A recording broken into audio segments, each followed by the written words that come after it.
Buenas tardes, vamos a continuar con la segunda parte de este congreso en homenaje al doctor Eduardo Yugdal. Ahora estamos con el doctor Jorge Garaventa. Doctor, buenas tardes, ¿cómo está? ¿Qué tal, doctora? Buenas tardes. La verdad que es un gusto estar aquí en este hermoso evento. Eh, Muchas bueno, gracias, doctor, doy por haber aceptado la invitación. Voy a comenzar leyendo de manera breve su hoja de vida, a efectos que comience con la ponencia. El doctor Jorge Garaventa es perfecto. licenciado en psicología por la UBA, por la Universidad de Buenos Aires, Argentina, diplomado en prevención y asistencia de violencia por la Universidad Blas Pascal de Córdoba. Es coordinador del área de estudios sobre victimología del Instituto de Estudios e Investigación en Psicología Jurídica y Derechos Humanos, supervisor clínico de la Asociación de Psicólogos de Buenos Aires, Argentina, supervisor clínico del programa de atención a gremios. También es auditor del convenio de asistencia a víctimas de violencia vial. Entonces vamos a dar paso, doctor, para que usted comience con su ponencia. Perfecto. Bueno, muy buenas tardes a todas y a todos. La verdad que es una profunda alegría. Quiero agradecer, en primer lugar, a la doctora Carolina Ramón eh, por esta invitación y luego hacer llegar eh, un abrazo fraterno a mi respetado compatriota que hoy vamos a intentar homenajear, aunque seguramente nos vamos a quedar de corto, es al doctor Eduardo Yulgar, que nada, ha sido maestro eh, en todo nuestro camino y además de alguna manera es el responsable último de que estas redes que hoy estamos disfrutando se hayan podido desplegar. Así que bueno, una profundísima alegría poder decir algunas palabras este, para poder estar cerca de este reconocimiento que, este, que en realidad eh, es un complemento al reconocimiento que históricamente se genera, ¿no? Bueno, yo prometí dar algunos lineamientos generales acerca de de qué se trata el, este, el entrecruzamiento, como nosotros lo llamamos, el entrecruzamiento psijurídico, este, o para ser más precisos, el entrecruzamiento entre eh, la psicología y el psicoanálisis con el derecho, pero en el marco de las violencias contra la niñez. Este, las violencias que son las violencias directas, los abusos, los malos tratos contra niñas, niños y adolescentes. Tema que nos venimos ocupando hace bastante tiempo, este, eh, para este, para tratar de darle visibilidad a una temática tan fuerte como esta, pero sin perder de vista que pese a tanta visibilidad, la incidencia de la violencia sexual contra niñas, niños y adolescentes no ha disminuido. Y en nuestra geografía, y creo que no ha disminuido en, en general. Eh, Lamentablemente en Latinoamérica, por lo que uno viene sabiendo y por lo que uno se viene enterando. Algunas personas se sorprenden cuando nosotros, quienes trabajamos en la temática, hacemos diferencias entre lo que sería el abuso sexual contra la niñez, este, y lo que son las violencias o los malos tratos o el maltrato. Porque independientemente de que vamos a coincidir con que el abuso sexual eh, es una de las formas de maltrato, lo que no se debe perder de vista es que el abuso tiene características particulares que implican que para poder comprenderlo, pero sobre todo para poder comprender su incidencia, es necesario tomarlo como una entidad autónoma. ¿Sí? Nosotros hablamos de abuso sexual y en realidad hoy estamos de alguna manera intentando revolucionar un poco el concepto. Es decir, nos empezamos a preguntar, primero, eh, de a poco vamos dejando de hablar de abuso sexual infantil, porque en realidad no existe un abuso sexual infantil, sino que lo que existe es un individuo, un adulto, este, que abusa de un niño, de una niña o de un adolescente.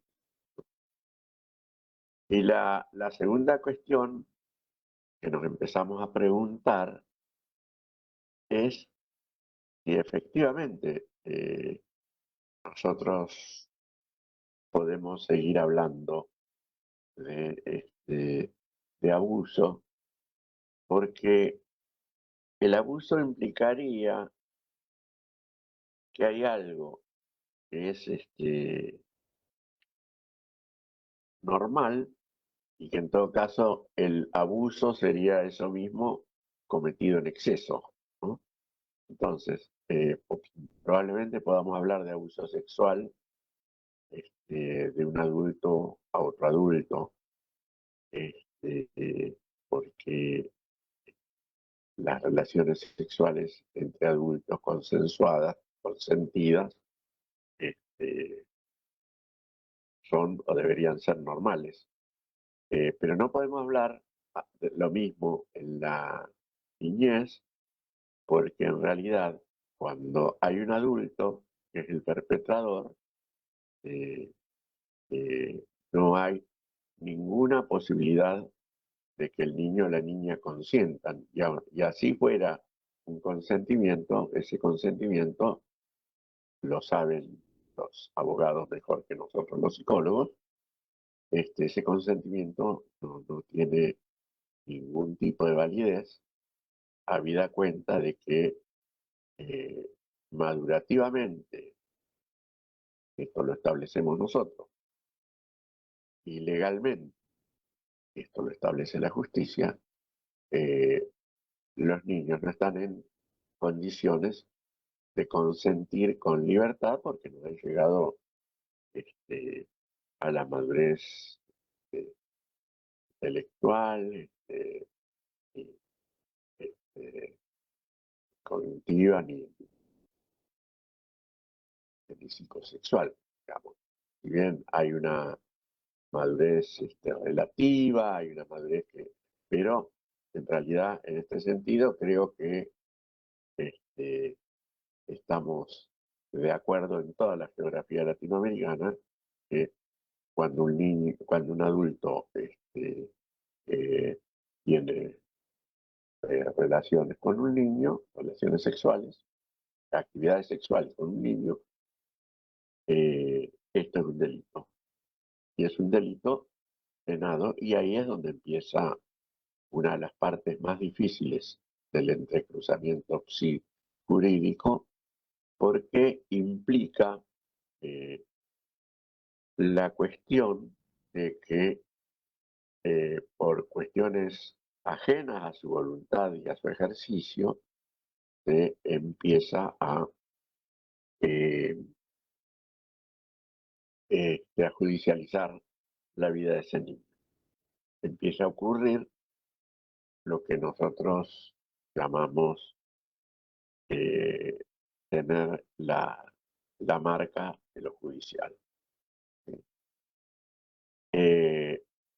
Lo mismo ocurre con las violencias, cuando las violencias eh, eh, son extremas y se agotan las posibilidades sociales, las posibilidades del entorno, cerrar ese, este,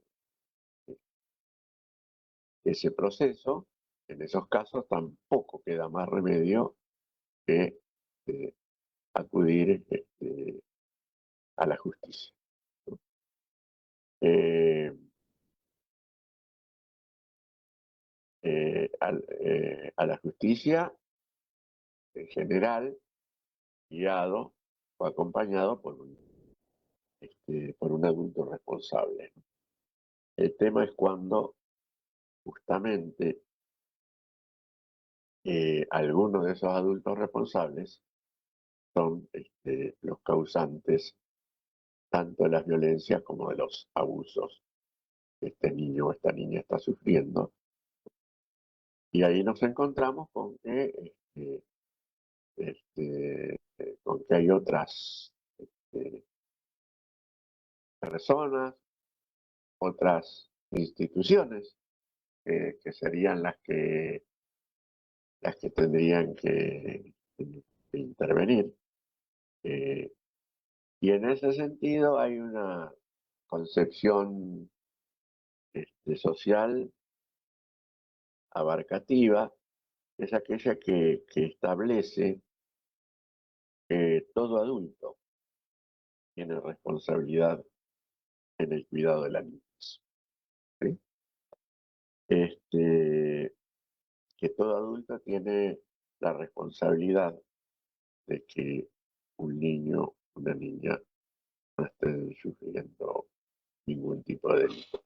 Más allá de todo, por otro lado, tenemos este, en nuestro país, y creo que en varios países de la región, tenemos establecida la cuestión de que cualquier funcionario público tiene la obligación de hacer la denuncia judicial cuando tiene noticias directas o indirectas de que un niño, una niña o un adolescente están padeciendo situaciones de abuso o de maltrato que serían, en principio, situaciones de privación de derechos, que serían, en principio, situaciones de privación de justicia, aunque el cuadro de privación de justicia jurídicamente corresponde más específicamente a otra cosa.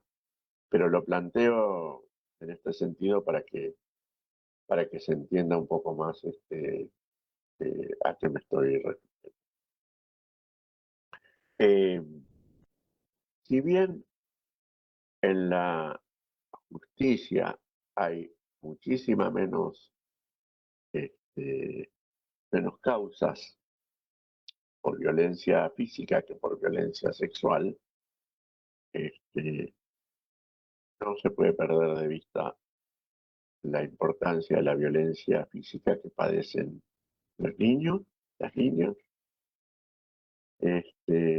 aunque tal vez esté un poco escondida. A mí me conmocionó bastante, aunque era algo que sospechaba, pero me conmocionó bastante la cuestión de que este, un tiempo antes de la pandemia, me parece que fue el año anterior, si mal no recuerdo, puede haber sido 17, 18, UNICEF hizo una investigación en Argentina, este, una investigación anónima con niños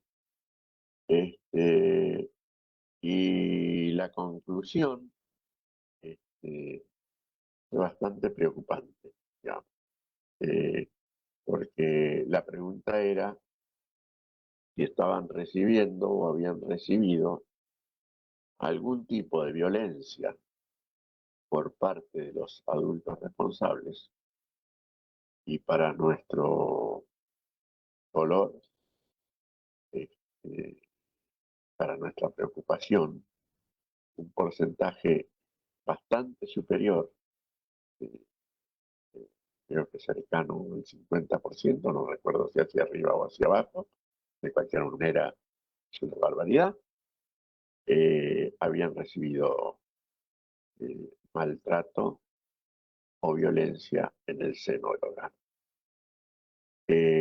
Muchas de estas cuestiones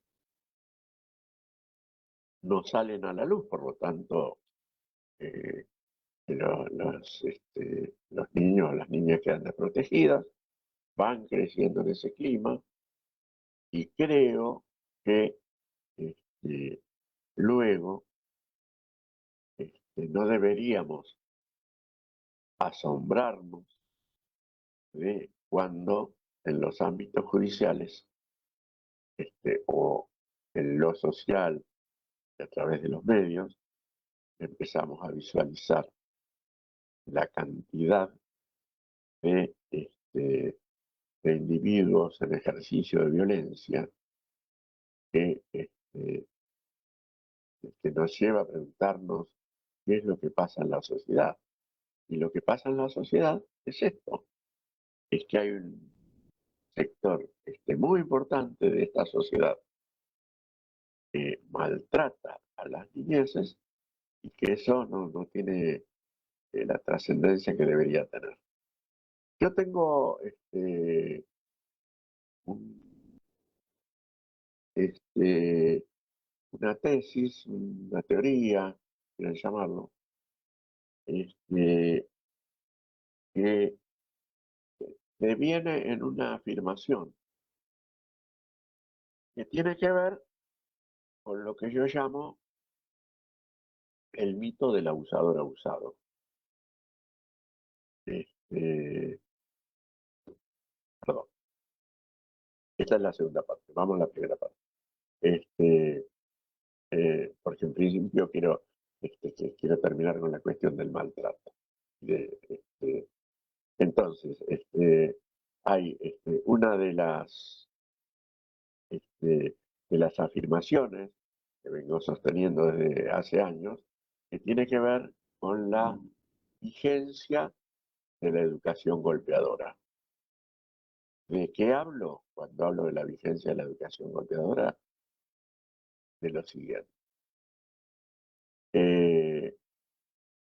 Sostengo, no porque se me ocurra ni porque haga una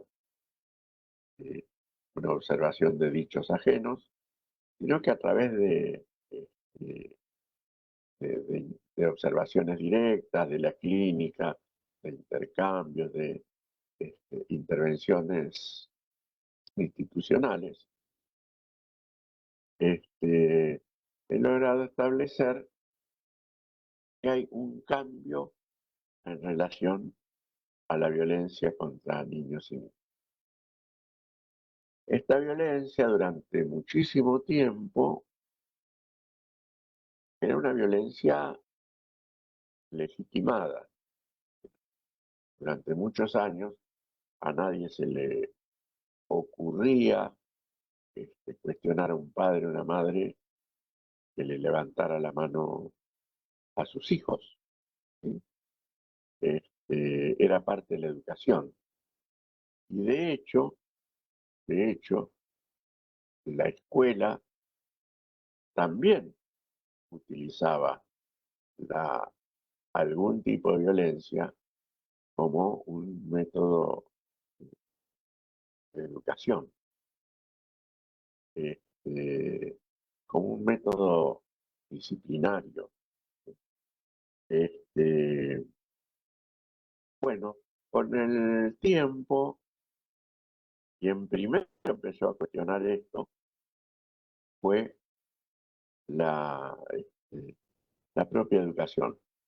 Es decir, la escuela empezó a preguntarse si en realidad no podríamos pensar que tal vez esté ocurriendo que eh, la presencia de las violencias como método, lejos de ser una herramienta para la educación, esté mostrando el fracaso de la educación, ¿no? Esto que hoy vemos como un poco más claramente, que cuando en una familia se tiene que recurrir a la violencia contra un niño, es porque ha fracasado la educación. No es el fracaso del niño el que sufre las consecuencias, sino el fracaso del adulto educador. La escuela, con estos razonamientos, ha logrado, a través del tiempo, felizmente, erradicar prácticamente en su totalidad los métodos este, de educación violentos, excepción hecha de algunos sectores en los que anida la nostalgia autoritaria. Pero en general ha habido un movimiento interesante en ese sentido. Ese movimiento se fue trasladando de a poco a la sociedad. Entonces, ¿esto significa que desaparecieron los malos tratos de la sociedad? Lo cual implicaría que yo me estoy contradiciendo. No, no, está lejos de implicar eso. Lo que eso significa es que como hoy no está bien visto pegarle a un niño, una niña, como hoy no está bien visto utilizar la violencia en la educación, lo que antes se hacía en público se ha trasladado al seno del hogar. Es decir, eh, se hace a escondidas por una cuestión, yo digo, vergonzante, ¿no?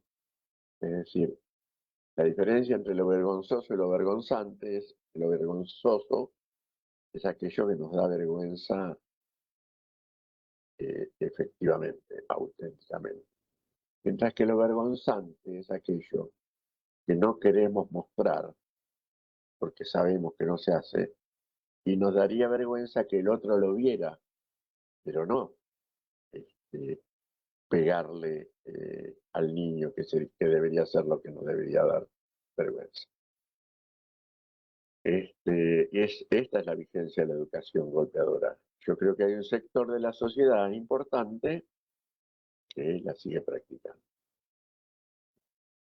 Y en este sentido, creo que a diferencia de otras violencias, no hay diferencia en relación a la violencia física, la educación violenta, no hay diferencia entre, entre mujeres y varones, padres y madres. Es decir, ambos suelen ejercer la violencia, a diferencia de los abusos sexuales, que particularmente tienen una mayor preeminencia de parte de los.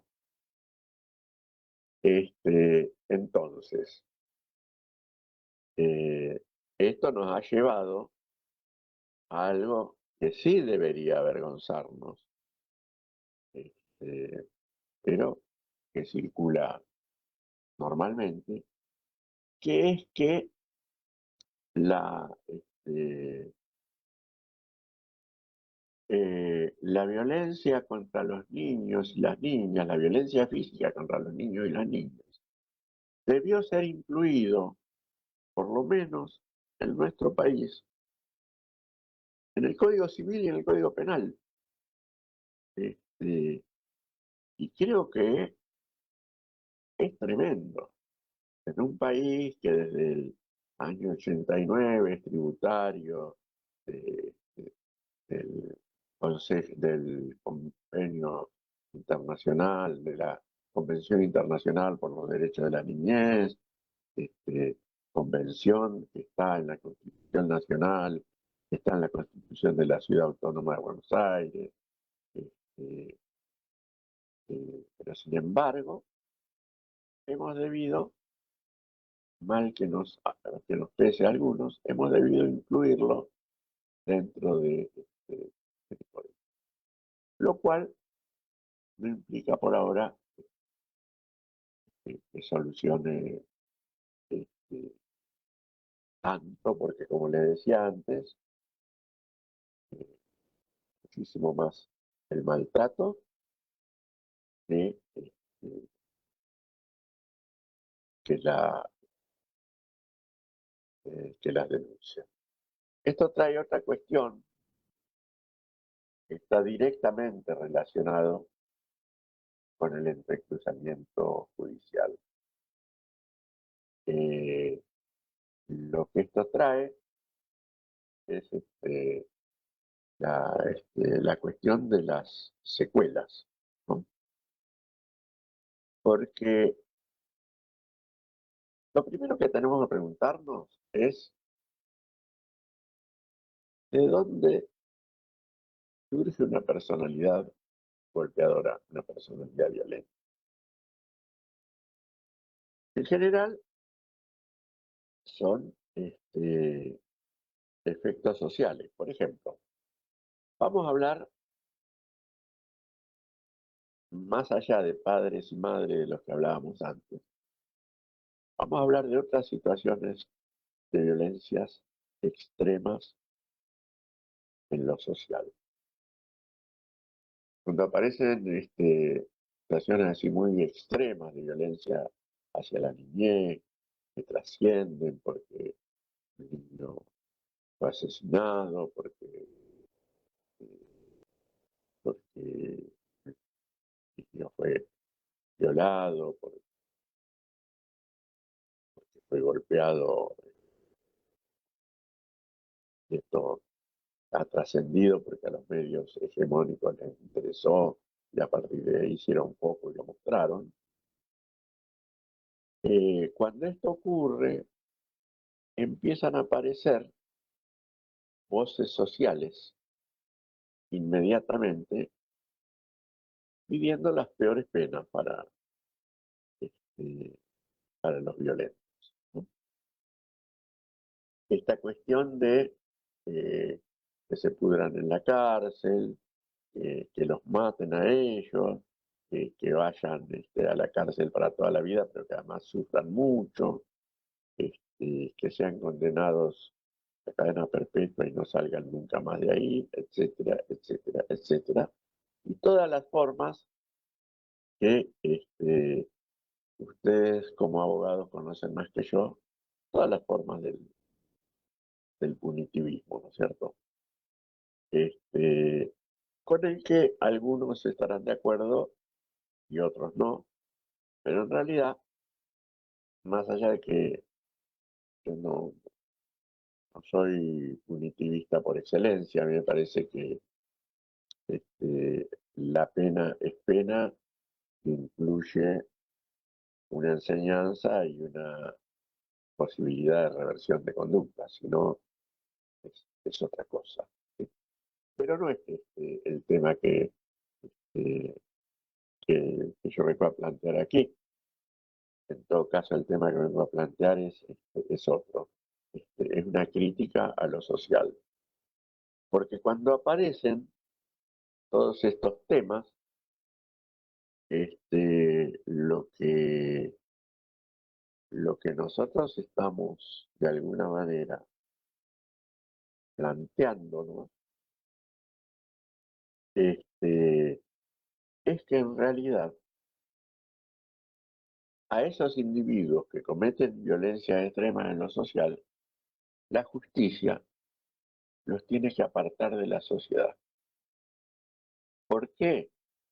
Porque son monstruos, dice el clamor social. ¿Sí? Y en realidad, yo creo que lo más difícil es aceptar que no existen monstruos, que estos sujetos son productos sociales, que es la sociedad la que armó estos, a estos sujetos, es la sociedad la que armó estas subjetividades golpeadoras, violentas, abusadoras, que después van a salir este, a la calle eh, guardándose en el bolsillo las leyes consensuadas y tratando de establecer su propia ley. Yo con esto no estoy victimizando al victimario y además quiero que queden claras dos cosas. Primero, que cuando hay un delito, sobre todo cuando hay un delito de violencia, claramente existe un victimario y claramente existe una víctima. Esto no está en discusión. ¿Sí? Cuando yo hablo de punitivismo, este, no estoy planteando ni se me ocurriría que haya que dar un mensaje de impunidad, porque dar un mensaje de impunidad es, este, de alguna manera dar rienda suelta para que la violencia siga surcando toda la epidermis social. De lo que yo estoy hablando es de la necesidad que las intervenciones sean acordes, que sean pedagógicas, como decía antes, y que pensemos siempre, en algunos casos no se podrá, pero que por principio pensemos en los modos de reinserción social de este individuo una vez que salde las cuentas con la justicia y con la sociedad. Esto es, esto es fundamental, ¿no? Pero no voy a dejar de insistir en que cuando la sociedad quiere matar al monstruo, lo que hace es esconder bajo la alfombra la responsabilidad que esa misma sociedad tiene. Porque si esa misma sociedad actuara adecuadamente, combatiendo la violencia doméstica, combatiendo las violencias menores, este, eh, privándolos a los niños de ser espectadores o destinatarios especiales de las violencias, la historia sería otra. A nosotros una de las cosas que siempre nos preguntan, sobre todo en estas cuestiones del entrecruzamiento judicial, siempre nos preguntan si es posible saber cómo se formó esa subjetividad. Y si estamos hablando de individuos enfermos o individuos sanos. ¿No? A mí me parece que capaz que está bueno que la justicia, no soy yo quien para decirlo, pero lo digo con un pensamiento en voz alta, ¿no? Capaz que está bueno que la justicia se corra eh, el binomio o la polaridad, mejor dicho, la polaridad sano-enfermo, porque no sería raro que nos lleve a lugares que no queremos, o penalizar a un enfermo, o, o no penalizar un delito absolutamente penalizable, porque estamos contemplando con demasiada bonomía el padecimiento previo de esa persona. Entonces lo que yo siempre planteo es que a mí me parece que un lugar interesante donde se puede parar la justicia es en la cuestión de establecer si este individuo tenía o no tenía conciencia del acto que estaba cometiendo. A mí me parece que esto hace a la diferencia y que esto corre a un costado la cuestión de intentar establecer en qué lugar de la línea que va desde la salud a la enfermedad, en qué lugar este, se encontraba ese sujeto, ¿no? Porque me parece que el establecer que ese sujeto estaba siendo consciente del mal, del sufrimiento que le ocasionaba al otro, me parece que nos libra de muchas cuestiones, porque la enfermedad puede permitirnos en algunos momentos ser contemplativos, pero la enfermedad no da impunidad. Este, salvo este, en algunas estructuras psicóticas definidas y hasta por ahí nomás, este, no hay posibilidades de pensar que el individuo tenía conciencia de lo que estaba haciendo, que pudieran parar detrás de su enfermedad. Y la sociedad, por lo tanto, deberá hacerse cargo, y deberá hacerse cargo y deberá intentar transformar fundamentalmente las cuestiones de crianza, ¿no? En este sentido, más allá de la importancia de la relación psijurídica que veníamos diciendo, también es central, porque acá tenemos que pasar al plano de la prevención, la presencia de políticas públicas, que sean políticas públicas financiadas, ¿verdad? Este, y en segundo lugar, sostenidas en el tiempo. ¿Por qué decimos financiadas y sostenidas? Porque, por ejemplo, yo les puedo dar el caso de Argentina y supongo que en otras geografías pasa algo parecido, en el sentido de que tenemos este, todas las leyes que queramos tener, tenemos efectivamente una legislación de vanguardia, pero si a través de políticas públicas no se dan las condiciones de, que permitan garantizar la aplicación de esas leyes, es lo mismo que nada, es exactamente lo mismo que nada. Este, eh, Otra cuestión que yo planteo en relación a esto es que van siendo tiempos de que empecemos a dejar de culparnos los unos a los otros. Es decir, los psicólogos le echan la culpa a los fiscales a los jueces a los psicólogos, y así en una ronda los psicólogos a la familia, etcétera.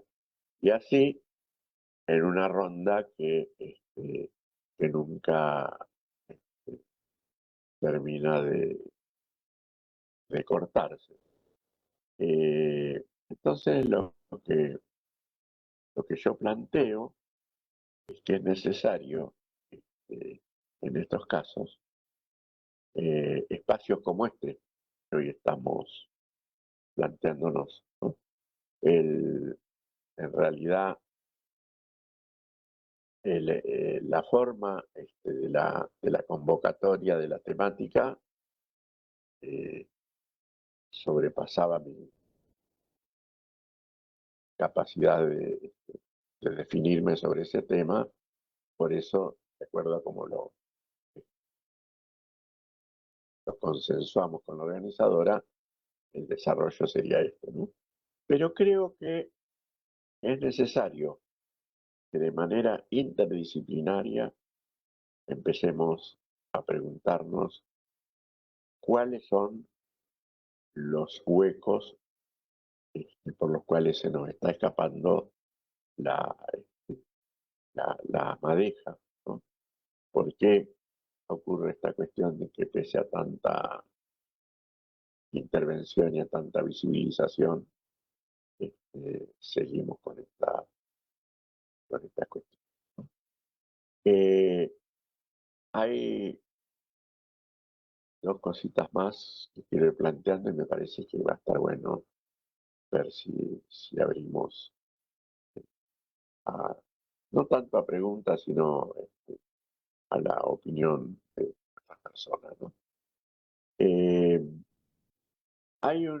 yo no hablé bastante más del maltrato, porque es el tema que siempre queda como en segundo lugar, ¿no?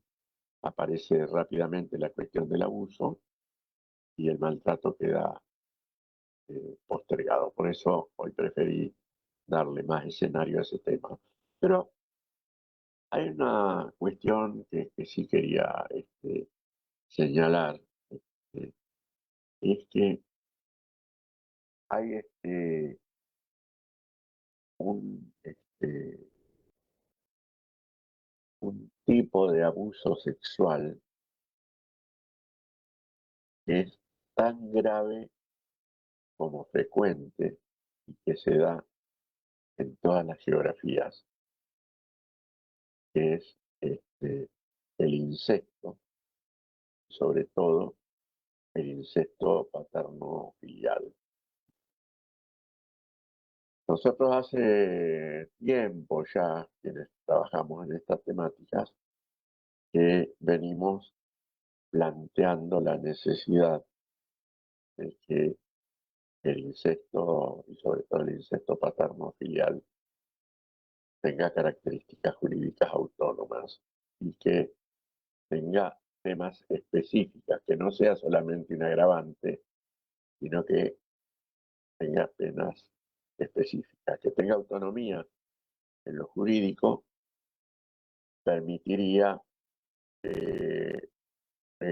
colaborar con la visibilización. Pero además estamos en la cuestión de que en el incesto lo que ocurre es que ese niño o esa niña son abusados por quien tiene la obligación legal de tutelarlo. La obligación legal, la obligación social, la obligación económica. En lugar de tutelarlo, abusa. O lo que es más grave, abusa y tutela, las dos cuestiones a la vez. Cuestión perversa que genera un arrasamiento subjetivo muy difícil de revertir, muy difícil de revertir.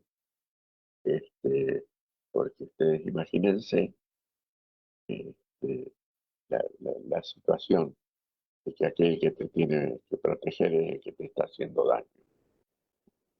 Esto es lo terrible. Después, bueno, una cosa que necesitamos seguir afianzando es que aunque sea controvertido, aunque eh, genere algunos inconvenientes, algunas molestias y algunas cosas más, este, cuando hay un delito, hay que buscar las formas más idóneas de poder escuchar a ese niño o esa niña, pero debe ser escuchado. Que no sea cosa que el nombre de no lo vamos a someter a una instancia judicial que esté trabajando para la impunidad en un momento en que la palabra de la niñez es tan importante. Yo una de las cuestiones que planteo, y con esto cierro, es que la mejor prevención que uno puede plantearse es una buena crianza. Y una buena crianza implica 3 puntos centrales, que son amor, responsabilidad y asimetría. Amor porque no se puede tener un hijo, no se puede criar un hijo, no se lo ama. Responsabilidad porque los adultos somos altamente responsables de a quien traemos al mundo y del destino de esa persona que traemos al mundo. Cuando nos decidimos a traer a un niño o una niña al mundo, tenemos que saber que es una responsabilidad para siempre, al menos mientras sean niños. Y la última cuestión es la asimetría, que tiene que ver con intentar combatir algunas cuestiones modernas cuyos resultados no son los mejores. ¿Qué quiero decir con esto? Cuando nosotros decimos que se ha democratizado la familia, estamos hablando de que las niñeces que estaban silenciadas hoy tienen palabra. Pero esto no quiere decir que desaparezca la asimetría, porque los niños para crecer bien necesitan este, el- necesitan el sostén, necesitan la guía, necesitan la experiencia del adulto. En ese sentido es la asimetría que nos permite entender en algunas cuestiones aún este, siguen eh, decidiendo los adultos. Si las decisiones adultas no fueran las adecuadas, para eso están las instituciones de protección a las niñas. Pero es necesario entender esto, que con amor, responsabilidad y asimetría podemos combatir muchísimo de esto que estamos denunciando. Bueno, muchísimas gracias.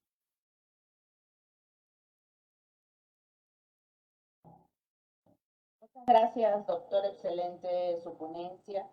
Hay una pregunta por aquí, doctor. ¿Cómo visibilizar estos casos de violencia contra la niñez y adolescencia sin revictimizar? Sin, no entendí la última parte. Visibilizar sin revictimizar estos casos de violencia contra las niñas, niños y adolescentes. Bien. La revictimización es todo un tema, ¿no?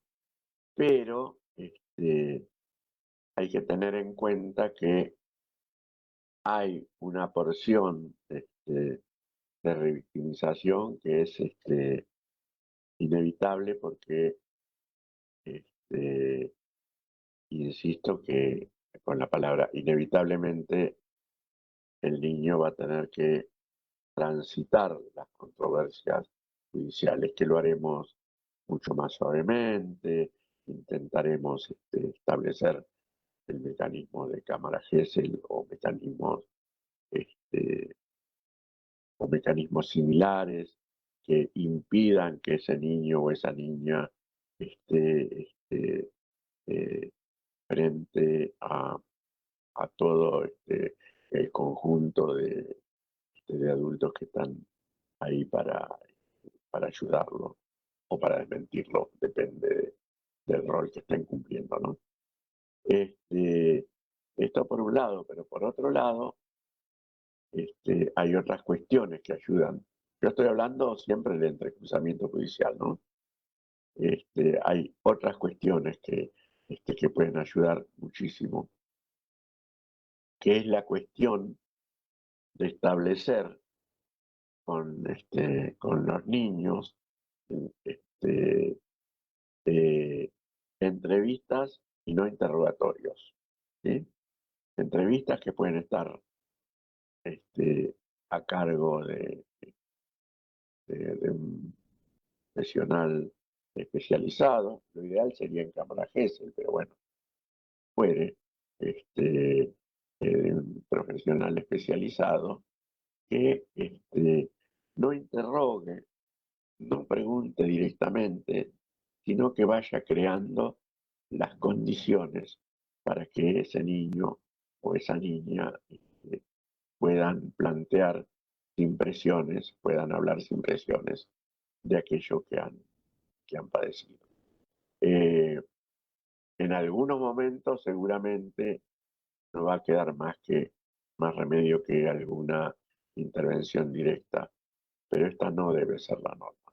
La norma tiene que ser esta cuestión de poder facilitar las condiciones para que ese niño o esa niña hable. La segunda cuestión es que esta entrevista sea lo más completa y facilitadora posible para que no tenga que volver a comparecer a ninguna otra instancia judicial. Acá en Argentina, por lo menos, este, las, este, no, los niños llegan, tienen una, un proceso, se lo llama psicodiagnóstico, creo que se lo llama, no me acuerdo exactamente la palabra técnica, pero bueno, un psicodiagnóstico. Después hay una breve entrevista para ver si está en condiciones de estar en la cámara Gesell. Yo creo que en pos de la no victimización o de la no revictimización podría ser, podría eh, obviarse esta entrevista preliminar eh, para la cámara Gesell e ir directamente a la cámara Gesell. Teóricamente, esto debería ser todo el pasaje de la niñez por los estrados judiciales. Pero como les decía antes, de cualquier manera, va a haber un monto inevitable de revictimización porque se va a necesitar este, que, que el niño pueda referirse a algunas cosas porque su testimonio es insustituible. Pese a que, pese a que hoy contamos con algunos elementos como la posibilidad de lectura de indicadores emocionales, etcétera, que dan mucha pista acerca de, de la posibilidad de que sea eso que se está investigando haya ocurrido.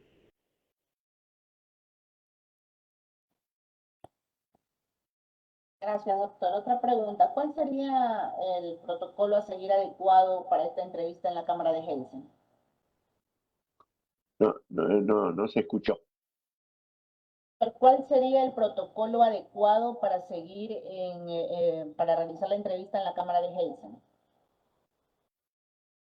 El protocolo Sí, es en realidad, bueno, un poco lo que yo planteaba, eh, lo que yo planteaba recién, ¿no?